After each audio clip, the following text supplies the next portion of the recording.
Hello' প্ৰিয় শ্ৰোতা বন্ধু, ভইচ অফ ৰেডিঅ'লৈ আপোনালোকক স্বাগতম জনাইছোঁ।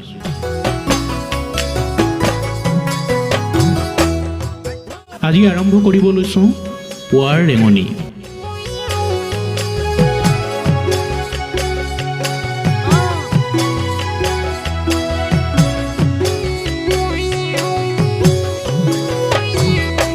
আজি 2020 চনৰ 4 ডিচেম্বৰ শুক্ৰবাৰ, আঘোণ মাহৰ 18 তাৰিখ।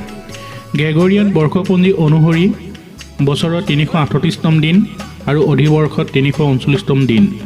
বছৰটো শেষ হ'বলৈ আজিৰ দিনটোৰ পৰা মুঠ 27টা দিন বাকী আছে।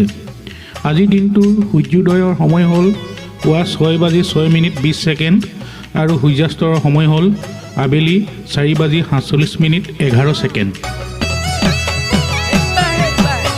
এখন ভাল কিতাপ সকলো বন্ধুতকৈ আপোন।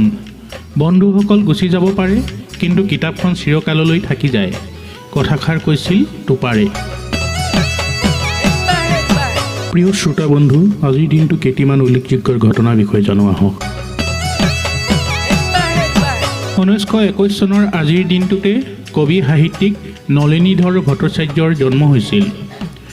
2006 চনৰ আজিৰ দিনটোতে শিক্ষাবিদ আৰু অৰ্থনীতিবিদ, অসমীয়া ভাষাত অসমৰ অৰ্থনীতি বিষয়ক গ্ৰন্থ লিখা প্ৰথমজন ব্যক্তি ভৱানন্দ ডেকাৰ মৃত্যু হৈছিল।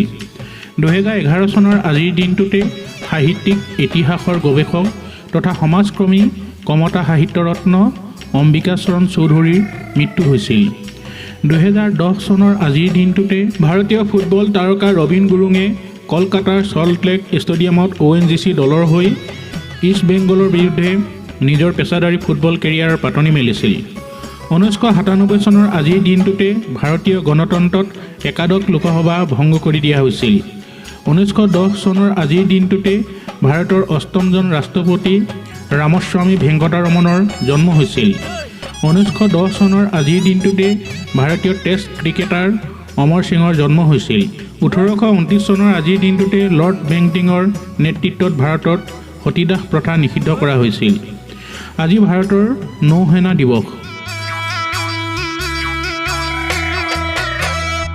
প্ৰিয় শ্ৰোতা বন্ধু, এই চেনেলটো ছাবস্ক্ৰাইব, লাইক, কমেণ্ট, শ্বেয়াৰ কৰিবলৈ নাপাহৰিব।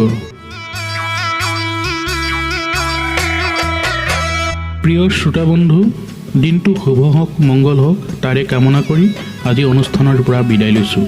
ধন্যবাদ।